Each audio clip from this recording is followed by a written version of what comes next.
Live from our studio in Kuching, Sarawak, this is TVS Nightline. You're with me, Douglas Elliott, and this is our top story.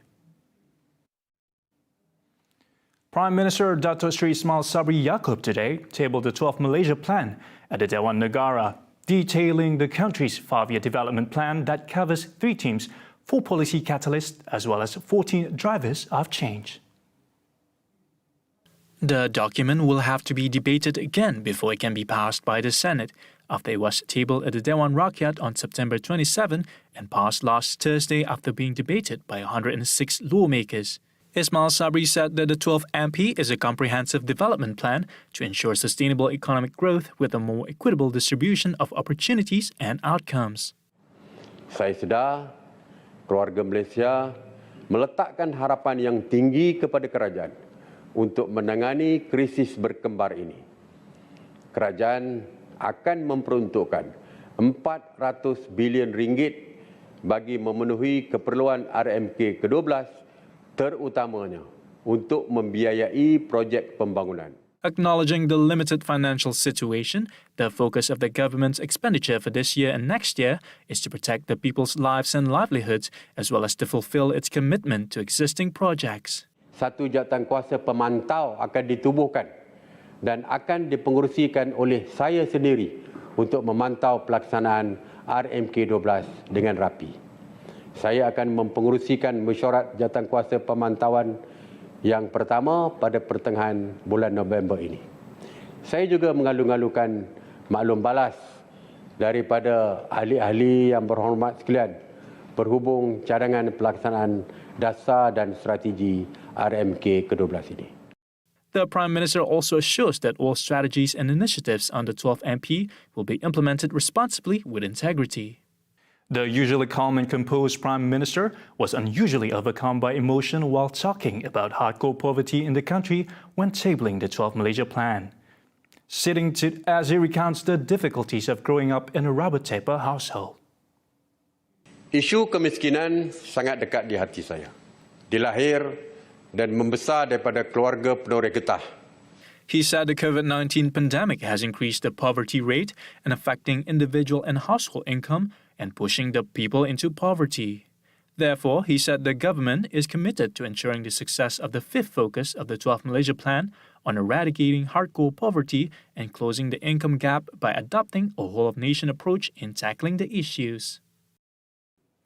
Centering on the livelihoods of the people, the Sarawak Budget 2022, amounting to 10.136 billion ringgit, was formulated against the performance of global and domestic economies and focuses on helping the people and economy recover from the impact of the COVID-19 pandemic.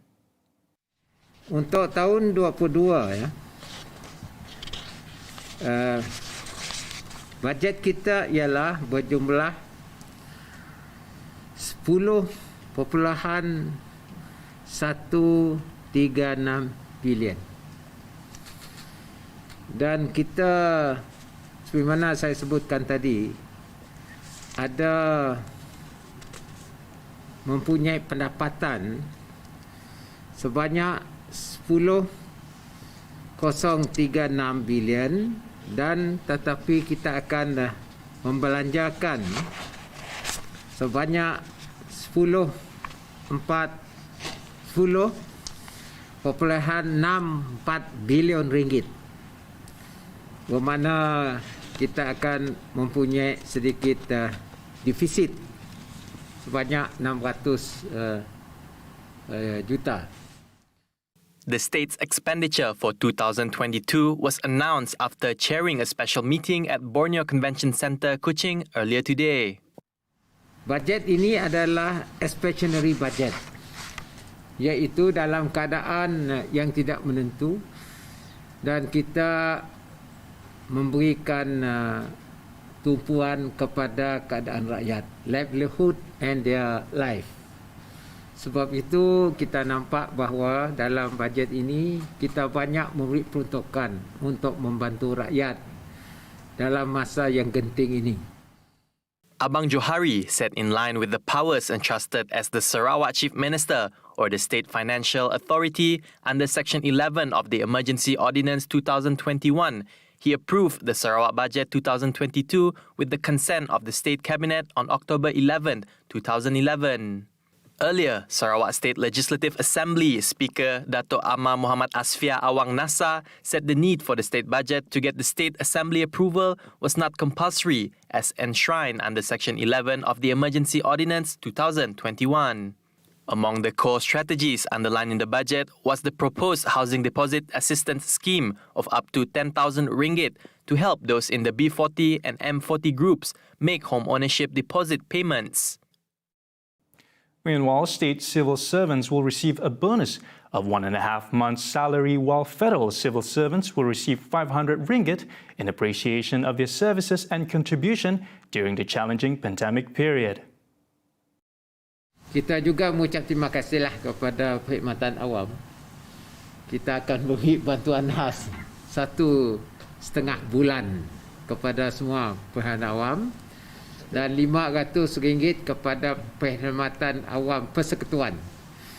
You know, the frontliners. Meanwhile, Congress of Union of Employees in the Public and Civil Services Malaysia QPAC's chairman, Omar Bahrain, welcomed the Chief Minister's announcement. He akined this as a recognition for civil servants, especially in carrying out duties during the pandemic. Pengumuman ini kita anggap merupakan satu pengiktirafan yang besar kepada penjahat awam yang setia berkhidmat dengan kerajaan dalam keadaan kesukaran ekonomi dapat juga menghargai penjawat awam. Dengan bantuan yang diberi diharap sedikit sebanyak dapat mengurangkan beban bagi penjawat awam pada masa pandemik ini. Dengan ini, penjawat awam disaran juga terus bersemangat dan dapat memberi mutu penyampaian perkhidmatan dengan baik dan kualiti kerja yang mantap pada masa akan datang. Inclusive and people-centric, those were the words used to describe the just-announced state budget by Tupang Assemblyman Fazruddin Abdul Rahman. He equates the budget as a lifeline that could support and sustain the local economy and ensuring the lives and livelihood of Sarawakans during this pandemic period. Fazruddin added, the state government under the leadership of Datuk Patinggi Abang Johari Tun Openg has taken the initiative to get input from all members of the State Legislative Assembly to get approval for the budget. And the foundations for learning are largely built in the early years of life before a child ever crosses the threshold of primary school, in which Sarawak stands firm in expanding its early childhood care and education, a sector that is certainly not being neglected as reported recently. And based on statistics, 98.35% of Year 1 students this year attended preschool education before transitioning into primary schools. Welfare, Community Wellbeing, Women, Family and Childhood Development Minister Dato' Sri Fatimah Abdullah rebuttal Parti Sarawak Bersatu President Dato' Sri Wong Soon Koh's claim in a local daily that insufficient attention has been given to this level of education. She said under the state-owned Sedide, the focus is placed on equity to ensure that children, especially in rural areas, are not left behind in preschool education. Additionally, she added the Sarawak State Government had approved Special Annual Grants or GTK worth 16 million ringgit since 2019 to assist registered early childhood institutions in the state, which entitles them 5,000 ringgit grant for the provision of balanced and healthy meals, fun learning, professional development for teachers and caregivers, and activities involving parents. Fatimah also said Sarawak Chief Minister Datuk Patinggi Abang Johari Tun Openg had announced 37 million ringgit under the 2022 state budget for early childhood and care institutions, one-stop early intervention centres Sarawak, and the operation of 94 kindergartens and childcare centres under Sedidek Sendirian Berhad, a state-owned company. The ministry had also approved 2,755 out of 2,946 applications under GTK, as well as allowing the grants for carrying out minor repairs and buying furniture for the early childhood education institutions. And a fisherman in Cebu had a shock of his life when he stumbled upon a floating object that resembles a body in Igan River on Monday. The body of an unidentified individual was discovered stuck underneath the boat around 1:30 p.m. According to Cebu District Deputy Police Chief Superintendent Colin Babat, the deceased is believed to be local. Unit kereta peronda Sibu telah menerima panggilan kecemasan dan terus ke lokasi kejadian di sebuah jeti yang terletak di belakang kem Seri Rejang, Regimen 510 Askar Wataniah. Polis kemudiannya pergi menemui pemancing sebelum menunjukkan mayat yang tersangkut di bawah kapal. Mayat kemudiannya dihantar ke Hospital Sibu bagi tujuan bedah siasat dan polis meminta orang ramai yang ada kehilangan ahli keluarga agar menghubungi balai polis yang berhampiran. No foul play were detected on the deceased body and no identification were found attached to the body. The case has been classified as sudden death pending post-mortem report. A female saleswoman was free from a charge in magistrate court on Monday for the infamous case known as Bicycle Larja. The perpetrator was charged for reckless driving that resulted in the death of 8 teenagers on modified bicycles known as Bicycle Larja 4 years ago. However, the prosecution today filed an appeal against the magistrate's court's decision in acquitting and discharging the case. The notice was filed by Deputy Public Prosecutor Muhammad Shafiq Muhammad Ghazali at the Magistrate Sessions Court counter, Johor Bahru Court Complex, at about 9:15 a.m. today. Muhammad Shafiq said the appeal was filed following an instruction from the Attorney General Tan Sri Idris Harun.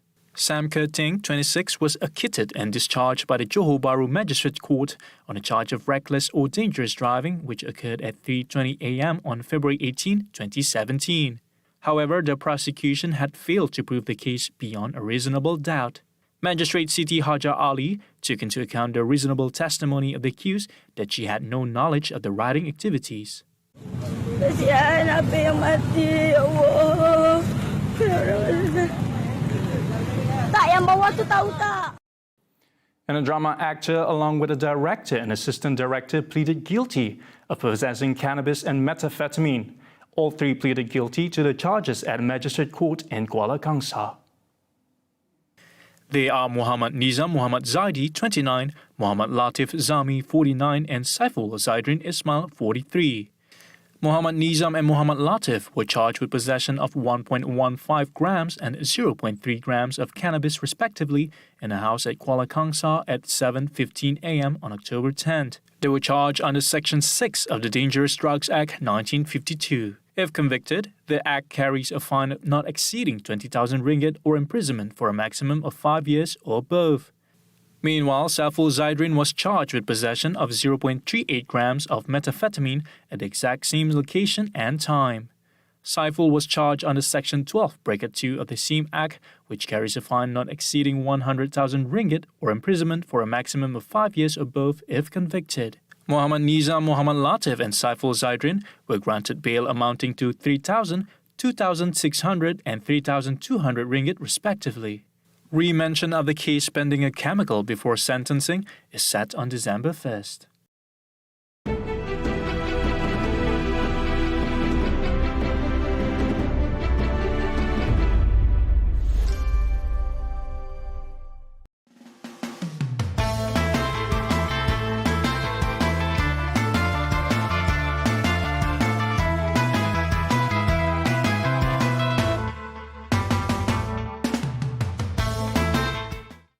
Kalau dulu zaman peperangan pemberontakan, clearing ini juga sebagai satu pengumian tempat bersumpah dan sebagai satu pelindung kepada komuniti kita.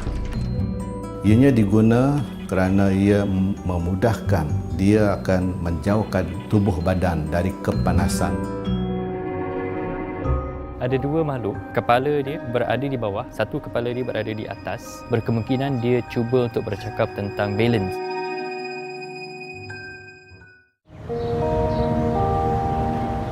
Datuk Tom Abang Saufi merupakan figura fashion terkenal tanah air.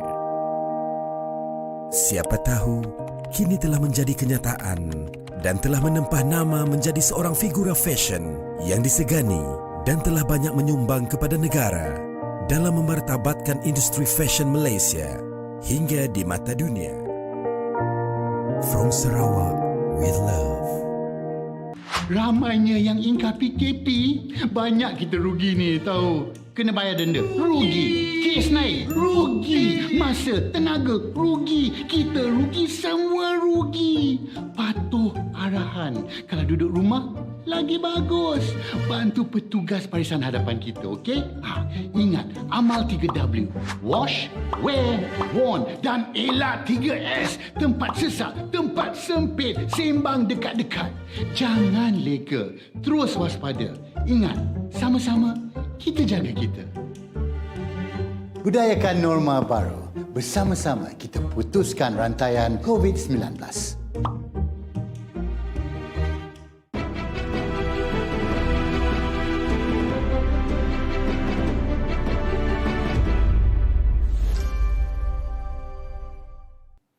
Welcome back. Sarawak today recorded 834 new COVID-19 cases, a significant drop compared to 1,037 cases reported yesterday. Sarawak have officially dropped below the 1,000 mark after weeks of consistently recording 4-digit cases. The cumulative number of COVID-19 cases in the stand now stands at 226,510 cases. 98.44% of the total cases reported today, or 821 cases, were of Category 1 and 2. Kuching recorded the highest number of cases in Sarawak today with 215 infections, followed by Miri with 184 and Cebu with 143 infections. Since September 30th, 28 deaths were reported in the state, with 3 most recent fatalities reported on October 11th. 2 new clusters emerged today, namely the Putai 2 cluster in Bukit Mabong and the Air Awat Awat clusters in Lawas. Meanwhile, 4 clusters have officially ended today. They are the Galaxy cluster in Bintulu, Lubak Besar cluster in Pakan, Jalan Upland cluster in Kuching, and Jundak Sai Merah cluster in Subis. Malaysia recorded the 10th straight day of cases below the 10,000 mark, with 7,276 infections reported today, bringing the cumulative number to 2,252,579 cases. And MyEG Services Berhad, or MyEG today, in Memorandum of Understanding for the International Extension of China's National Blockchain Network, Xinhua Blockchain Infrastructure and Facility.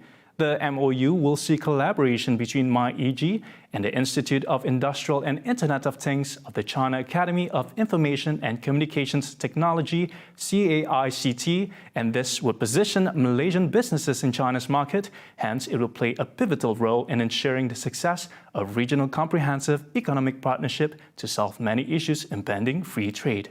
Minister of Science, Technology and Innovation, Dato Sri Dr. Adham Baba said local businesses should utilize the platform to connect with their customers in China. Adham said Malaysian exporters will gain a competitive advantage and hence trade between Malaysia and China will grow further.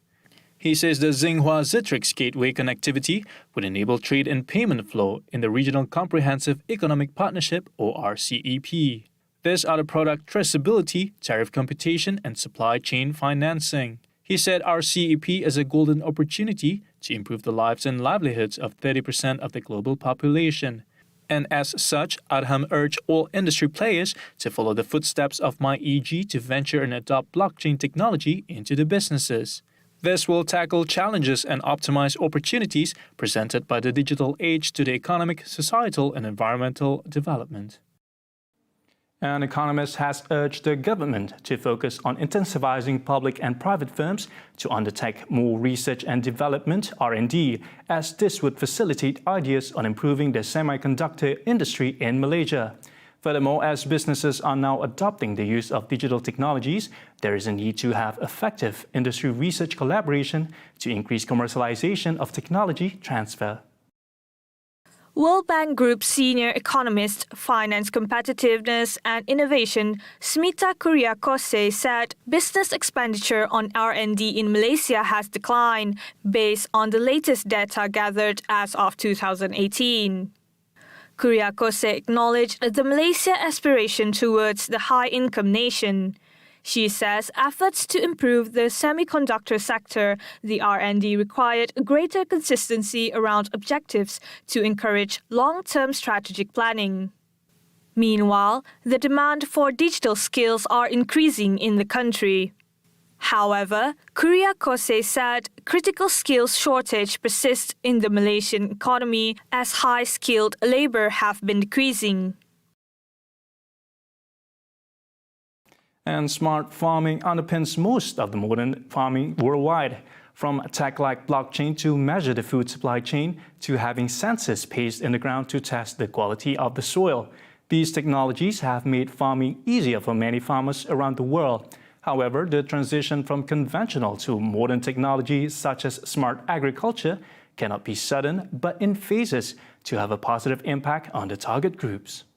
Agriculture and Food Industry Deputy Minister Dato Sri Ahmad Hamzah said smart agriculture was mainly used in the new areas with the difficulty of changing from the conventional to modern agriculture. However, Ahmad Hamzah said the government will continue giving attention to providing aid and the best services to the target groups. In the 12th Malaysia Plan, 12 MP, he said the focus will be on hastening acceptance of the use of modern technology in the agro-food sector. Like the smart agriculture, it has been identified as a strategic and high-impact activity that can regenerate economic growth.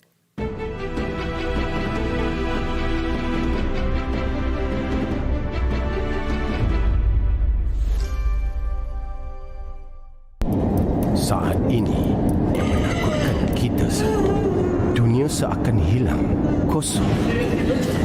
Detik seakan berlalu. Semua ini berlaku. Sekelip mata. Jika detik ini kembali. Abang, nak tengok dummy bakar?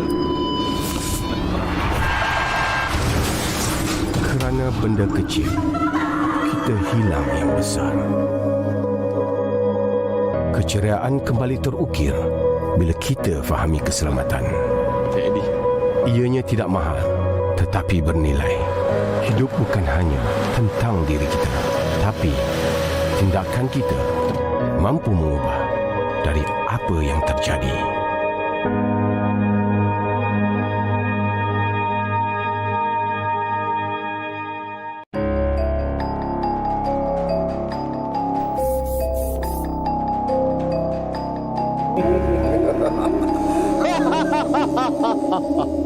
Kepada sesiapa yang ada cita misteri, sila hantar cerita anda ke misteri kedai gunting @TVSTVMY.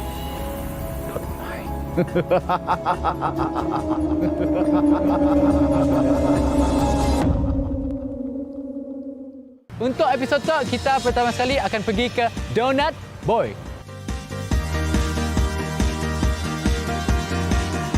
Macam-macam ada di Sia. Nang best dekat Iftitah Restaurant and Resort Belawai. Kita akan bertemu dengan seorang usahawan yang cukup bangga dengan produk yang dipolahnya, buah durian dan dabe. Bersama kami Yusuf dalam rancangan Keringat Usahawan.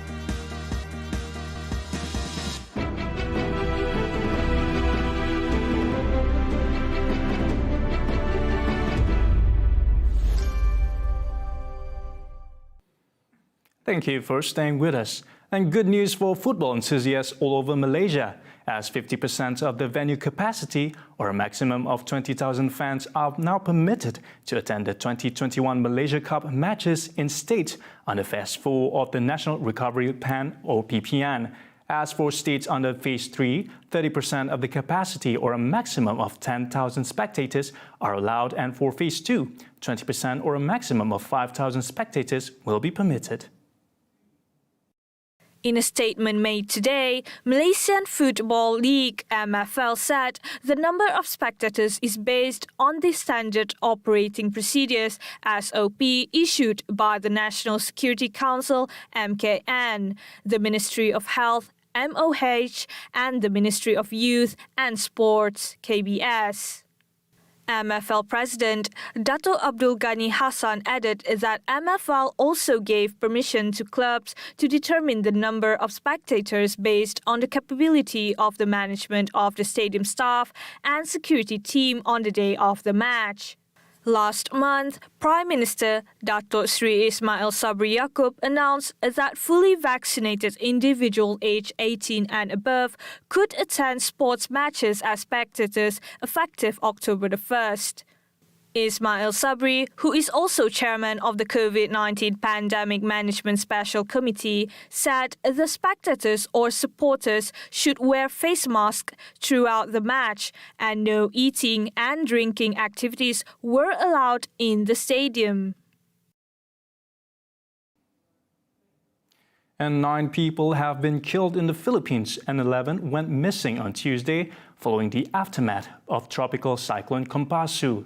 Nearly 1,600 people were evacuated as Kompasu made a landfall in the Philippines on October 11, carrying a maximum sustained winds of 100 kilometers per hour.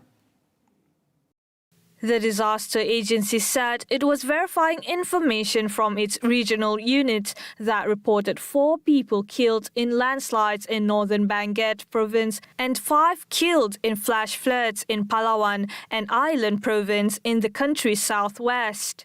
Authorities were conducting search and rescue operations for 11 missing people, mostly after landslides.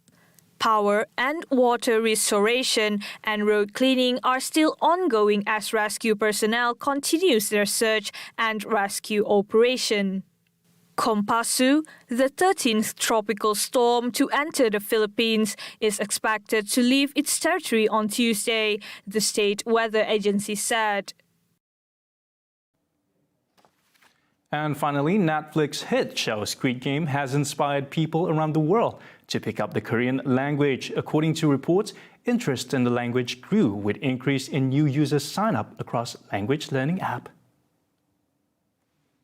Language learning app Duolingo reported a 76% rise in new users signing up to learn Korean in Britain and 40% in the United States over the 2 weeks following the show's premiere. Duolingo said it has more than 7.9 million active users learning Korean, its second fastest growing language after Hindi. Meanwhile, Talk to Me in Korean website saw an increase in new subscribers daily. 저희 웹사이트는 지금 하루에 1,000명씩 해서 회원 가입을 하고 계시고 그러니까 한 달에 한 3만 명씩 늘어서 현재는 120만 명 정도의 학습자들이 190여 개국에서 접속을 하고 계시고 매일 공부를 하세요. South Korea has branded itself as a global entertainment hub with its pop culture products including the boy band BTS and Oscar-winning movie Parasite and Minari. Just this week, the Oxford English Dictionary added 26 new words of Korean origin to its latest edition, including Hanyul or Korean Wave, the term widely used to describe the global success of South Korean music, film, TV, fashion, and food. South Korean President Moon Jae-in welcomed the additions, calling the alphabet the country's soft power. And that's all the time we have for TVS Nightline. For the latest update, you can follow our website at TVSTVMY or follow us on our social media. Once again, I'm Douglas Hadid. Thank you and good night.